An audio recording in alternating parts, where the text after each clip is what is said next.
두 번째 이야기에서 저희가 주목해서 봐야 할 장면이 있습니다. 제목은 추미애 이대로 아웃인데 대통령이 결국 사과를 했습니다. 문재인 대통령이 제가 한 징계에 대해서 법원이 옳지 않다라는 사실상의 판단을 한 만큼 대통령으로서도 사과가 불가피했다라는 분석이 나오고 있습니다. 뭐라고 어떻게 사과했는지 들어보시죠. 문재인 대통령은 검찰총장 직무 복귀와 관련 법원의 결정을 존중한다고 말했습니다. 문 대통령은 결과적으로 국민들께 불편과 혼란을 초래하게 된 것에 대해 인사권자로서 사과 말씀을 드린다고 했습니다. 자, 대변인의 대통령 사과 대독에 대해서 들어보셨습니다. 박정환 대변인, 청와대 대변인 하셨잖아요. 대통령의 사과라는 것은 초유의 상황이고 물론 대통령도 때에 따라서 사과를 해야 한다라는 이야기도 있으나 어쨌든 대통령의 말의 무게를 생각한다면 대통령이 사과를 하는 상황 자체가 이례적인 것은 맞는 것 같은데 지금 들으셨던 문재인 대통령의 사과 메시지에 대해서 자, 어떻게 생각하십니까? 결과적으로 국민들에게 혼란을 끼쳐드린 점에 대해서 대통령이 사과를 한 건데 전체 상황을 우선 정리를 좀 해드릴게요. 24일 날 밤에 행정법원으로부터 밤늦게 10시 넘어서 행정법원이 그 윤석열 총장의 직무정지가 잘못됐다, 아니 징계가 잘못됐다라는 판단을 내립니다. 그 후에 이제 청와대 반응을 계속 그 기자들이 요구를 했습니다만은 청와대 반응이 없다고 하다가 오후 25일 날 크리스마스 2시 반경에 지금 여러분들이 보셨던 강민석 대변인의 저 발표를 듣습니다. 일단은 그동안 청와대 고민이 좀 많았구나라는 생각이 들고요. 그 다음에 형식적으로 사실은 대통령 사과를 하면 여러 가지 방식이 있잖아요. 대통령이 직접 하는 사과가 있고 저렇게 그 대독하는 사과가 있고 아니면 서면으로 나가는 사과가 있는데 저는 그 형식이 다소 좀 가볍게 지나갔던 거 아닌가라는 생각이 우선 듭니다. 형식이 일단은 너무 가볍다. 제가 볼 때는 이 정도의 중요한 사안에 대해서는 지금 뭐 많으신 분들이 벌써 레임덕이라는 단어를 공공연하게 쓰고 굉장히 그 여권으로서는 위기 상황이라고 얘기함에도 불구하고 대통령이 직접적으로 얘기를 한 게 아니라 대변인을 통해서 이렇게 사과를 했다는 게 과연 사과의 깊이를 어느 정도 국민들한테 전달하고자 했느냐 면에서 저는 형식적으로 좀 가벼웠고 좀 더 진중했으면 좋았겠다라는 생각이 우선. 잠시만요. 그럼 박정화 전 대변인의 주장은 이쯤 되면 대통령이 직접 나가서 대통령 육성으로 직접 사과해야 된다라는 말씀이세요? 저는 그 무게감이 지금 그 여건이 처해 있는 상황의 무게감이 뭐 일부 언론에서 얘기하는 것처럼 뭐 대국민 담화까지는 안 가더라도 대통령께서 직접적으로 카메라 앞에서 국민들한테 직접 말씀을 하고 국민들의 아픈 마음을 보다듬어야 이 국면을 넘어갈 수 있다고 생각하지 저렇게 나는 아니다라는 생각에 형식적인 사과를 해서는 과연 수습이 될까라는 생각이 우선 형식 면에서 하나 들었고요. 두 번째는 앵커 말씀하신 것처럼 그 안에 사과문을 한번 분석을 해보면 사과문은 크게 두 가지 단락으로 되어 있었습니다. 지금 강민석 대변인이 읽었던 결과적으로 인사권자로 사과한다라는 부분 하나. 두 번째는 넘어가게 되면 그럼에도 불구하고 검찰이 반성해야 된다는 부분이 있어요. 그 부분을 보면 저는 결과적으로 그리고 인사권자로서 사과한다는 게 다소 아직은 여전히 제3자의 입장에서 얘기하는 것 아닌가. 그래서 내용적으로 좀 부족을 했고 그 다음에 사과라고 이 1년 동안 1년이 넘게 지금 국론이 이렇게 분열이 되고 국가 에너지가 소진이 됐다면 깨끗하게 사과라고 국정쇄신을 위한 다음 수순으로 넘어가는 게 맞는데 여전히 뒤에 보면 검찰 개혁에 대해서 다시 얘기하고 검찰이 잘못한 부분이 있는지에서 되돌아봐야 된다고 주장을 하는 문구를 애써 거기 넣은 것 보면 저는 좀 전에 제가 중앙일보 사설을 봤던 것처럼 일부 이 국면을 넘어가고자 하는 그런 목적도 있었던 것 아닌가라는 생각에 뭐 오늘 있을 국토부 장관의 인사청문 보고서 채택 여부, 그 다음에 공수처장 추천 여부, 뭐 이런 것들을 보면서 앞으로의 국정 쇄신 여부, 그 다음에 대통령의 국정운영 기조가 변하느냐 안 변하느냐를 판단해 볼 수 있지 않을까라는 생각입니다. 예. 자, 대통령의 사고가 형식적이다, 그 내용도 부실하다라는 것은 박정화 전 대변인의 어떤 개인적인 견해라는 말씀 다시 한번 드리겠고요. 어찌됐든 대통령은 사과를 했습니다. 그럼 가장 궁금한 건 법을 가장 수호해야 할, 그리고 법원의 판단의 무게를 가장 무겁게 지켜야 할 법무부 장관. 동시에 법원이 적절치 않다라는 사실상의 판단을 한 그 징계를 주도했던 인물인 법무부 장관은 과연 이 일에 대해서 사과나 유감의 입장 표명을 했을까요? 이런 글을 올렸습니다. 그날이 쉽게 오지 않음을 알았어요. 알았어도 또한 그날이 꼭 와야 한다는 것도 절실하게 깨달았습니다. 라는 짤막한 SNS에 입장을 냈습니다. 그날이 오지 않음을 알았어도 또한 그날이 꼭 와야 한다는 것도 절실하게 깨달았습니다. 자, 이재명 기자. 법무부 장관이 주도한 징계가 법원에 의해서 집행이 정지됐고 그 때문에 대통령이 결국 사과하는 이례적인 초유의 일까지 나왔습니다.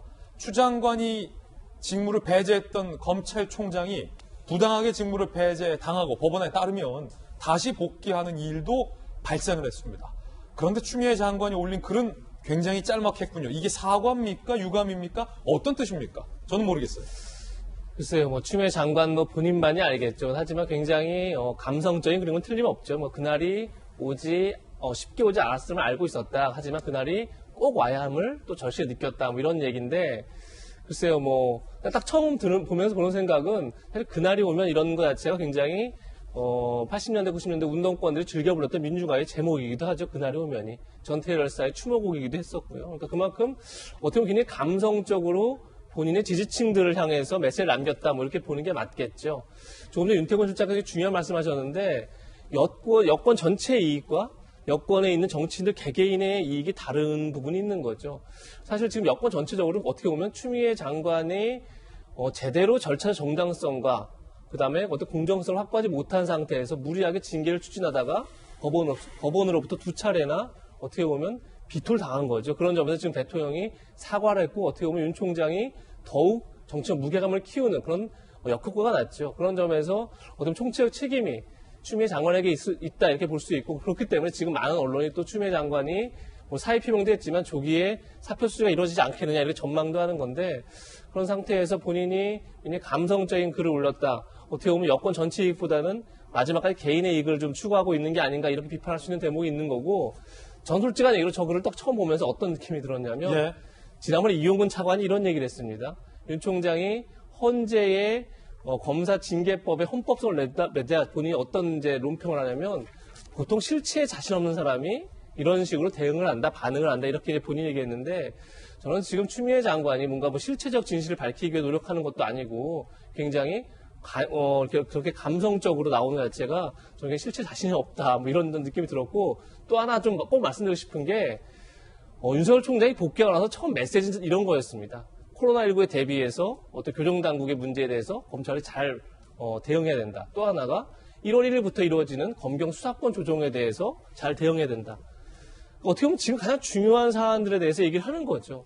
근데 추미애 장관 입장에서 지금 가장 심각하게 어떻게 보면 동부구치소에 코로나 확산이 너무 광범위하게 이루어져서 단일 시설로는 역대 최고다라는 541명이 나오지 않았습니까? 그럼 그런 걸 좀 챙기는 모습을 보여주면서 사실 저런 메시지를 냈다 그러면 문제는 덜 할 텐데 그런 게 아니라 사실 어떻게 보면 동부구치소 관련해서 한 번도 메시지를 낸 적이 없는 상황이죠. 그런 상황에서 교정당국 책임자가 저런 메시지를 냈다고 했을 때 국민들이 볼 때는 굉장히 어떻게 보면 오히려 더 정치적으로 편향된, 정치적으로 치우친 메시지 아니야 느낄 수 있지 않을까 싶습니다. 추 장관이 밝힌 그날이 뭔지는 잘 모르겠으나 윤태곤 실장님, 법무부 장관이 사과를 하지 않고 있다는 것, 법원의 판단을 법무부 장관이 승복하지 않겠다는 의미인 건지 궁금하고 아니면 법무부 장관이 대통령이 사과했으니 됐지라고 혹시 생각하는 겁니까? 어떻게 받아들여야 합니까? 그 징계 집행정지 인용이 된 직후에 법무부에서 즉시 항고 이런 이야기가 나왔습니다. 예. 대통령이 법원에 이걸 존중한다고 이야기했잖아요. 즉시 항고하기 어려울 거예요. 그럼 대통령 말하고 배치가 되니까 정치적으로 사람을 판단할 때 이쪽 편이냐 저쪽 편이냐도 있고 그다음에 이제 일을 잘하느냐 똑똑하게 이런 평가 기준도 있거든요. 추미애 장관을 보시면은 지금까지 많은 수사 지휘하고 처음에 징계 이것저것로 해가지고 징계를 이만큼 걸었습니다. 근데 그 징계위원회 사실상 이제 그 추 장관이 주도한 징계위원회에서 추 장관이 이만큼 걸었던 것 중에서 이만큼으로 줄어들었어요. 예. 또 법원 가니까 일부 소지가 있다 이렇게 또 돼 있지만은 어쨌든 확 더 줄었어요. 추 장관은 이 여권 내에서 볼 때 일의 면에서 볼 때 신뢰를 상실한 거거든요. 그럼 추 장관이 그럼 매달릴 곳은 어디냐? 아까 제가 말씀드렸던 정파성의 문제, 이쪽 편이냐 저쪽 편이냐로 이제 강하게 어필을 하려고 한다. 그래서 저렇게 이야기를 하고 있는 건데 결국은 그게 이 기자도 말씀하셨듯이 전체 이익과 내 이익이 배치되는 부분, 이 레임덕이라는 거예요. 요새 레임덕의 이야기 조금씩 나오는데 레임덕이요? 예, 상대편하고 충돌로 해가 레임덕이 오는 경우는 그렇게 많진 않아요. 그렇습니까? 거기서부터 시작은 하는 거지만은 보통 내부의 문제들, 박근혜 전 대통령 때도 뭐 십상시, 뭐 문건 여기서부터 이제 시작을 한 것이고 지금 현 정부는 이제 그런 식은 아니지만은 뭐 대통령이 이렇게 말을 했는데 누구들은 계속 아이 탄핵해야 된다. 뭐 이렇게 하고 뭐 그날은 옵니다. 뭐 이런 식으로 하고 그 사람들이 또 일부 여권 내에서 호응을 얻어내고 추 장관 뭐 사표 수리하면 안 됩니다. 그 청와대 청원에 되게 많이 올라왔다면서요. 그런 것이 안 좋은 징후예요. 야당하고의 대립각보다는. 이게 레임덕의 징후다. 윤태곤 실장님의 개인견이었습니다. 자, 추미애 장관의 입장 전해드리고 있는데요. 청와대는 이 추 장관 교체를 검토하고 있다. 여러 조간신문이 오늘 유력하게 보도하고 있습니다. 개각카드. 윤정국 수습 될까? 교체 거론 대상 노영민 실장. 윤 총장 사태 등에 관련해 자진 사의 표명할 듯. 김상조 정책실장. 부동산 정책 등과 관련돼 책임론 커졌죠. 추미애 법무장관. 이르면 내일 사표가 조기 수리될 듯이라는 전망 나오고 있습니다. 친문진영 내부. 대통령이 사과까지 하며 피눈물 흘리게 한 책임을 져야 한다. 노영민, 김상조, 추미애 주요 참모진 교체가 필요한 시점이다. 라는 이야기가 오늘 동아일보에 보도되고 있습니다. 추 장관의 교체, 결국은 자진 사의를 표명하긴 했지만 청와대에 의해서 추 장관을 교체한다라는 뉘앙스가 오늘은 좀 새로운 소식 같고요. 노영민 실장 같은 경우는 비단 얼마 전에 이런 논란의 당사자이기도 했습니다. 들어보시죠. 대통령이 경찰에 대해서 치하를 하셨습니다. 경찰이 대응이 잘했다고 문재인 씨 재인산성에. 저는 이 사건을 보고 소름이 돋았습니다. 이 사진을 보고. 우리 국민을 말이죠. 경찰이 버스차로 밀어가지고 코로나 소굴에 지금 가둬버렸습니다. 이렇게 다루는 게 옳은 거라고. 아니, 제가 말씀을 드리겠습니다. 아니, 불법 집회에 참석한 사람을 지금 옹호하는 겁니까? 불법 집회지 않습니까? 아니, 국회의원이 어떻게 불법 집회를 옹호합니까? 예. 그 사람까지 7명 이상이 죽었는데 그걸 지금 옹호하는 겁니까? 도둑놈이 아니라 살인자입니다. 살인자. 이 집회 주동자들은 국민을 대상으로 살인자라고 한 적은 없습니다. 8.15 집회의 주동자에 대해서 제가 말씀을 드렸던 건데요. 의원님께서 도둑놈 뭐 이런 말씀을 하시길래 사실 도둑놈이라기보다는 살인자가 맞다. 이런 표현을 썼는데 좀 저도 좀 너무 과한 표현이었다 이렇게 생각하고 있습니다.